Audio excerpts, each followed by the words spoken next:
Sometimes I get sick and tired of being around me.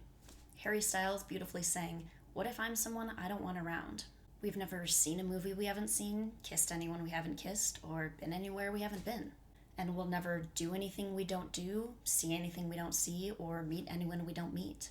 I know, it sounds obvious, but at the highest and lowest moments of our lives, we're the only ones guaranteed to be around for the entire period of it. If you've ever spent a long period of time around someone else, you know there gets to be a point where no matter how much you love them, you just need some time away.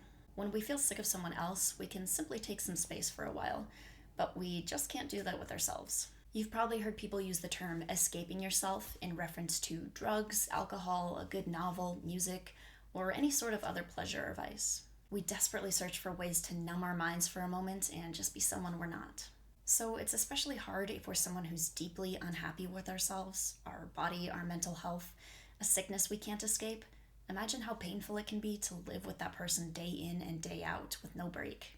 It's so easy for people to say, just love yourself. No one else will love you if you can't love yourself. But I think that's kind of a painful thing to say to a lot of people. Some people feel totally unable to love themselves, and telling them that no one else is ever going to love them is not, in fact, an encouragement to be kinder to yourself. Of course, it's so important to spend time alone and not be defined by another person. When we spend too much time around others, we may lose who we are and only be thinking the thoughts of someone else. Much like when you were a kid and you just followed all your parents' religious or political beliefs because you didn't have a strong sense of self or the ability to individualize reason at that age. However, it is important to give yourself a break from yourself, because too much time with our own thoughts can lead to stagnancy or self-hatred. If we never hear differing points of view from others, how can we challenge and expand our own thoughts? Maybe we don't have to physically be with others to give ourselves breaks, though, especially in the current state of the world where we can't necessarily be with other people.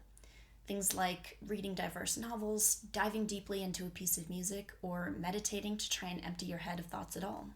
All of these practices allow you to exist alone without focusing so deeply on yourself and your thoughts. So I say cultivate that relationship with yourself. If you're going to be around you all the time, then become someone you absolutely love spending time with. Learn how to be defined by you and not another person. Maybe we aren't stuck with ourselves, but get a whole lifetime to cultivate whoever we want to be. We won't always have control over who comes into our lives, how they treat us, or what they will mean to us. So choose yourself for once and become someone you can't live without. Thank you for being here. Don't forget to like and subscribe and get some sunlight today, and I will see you when I see you.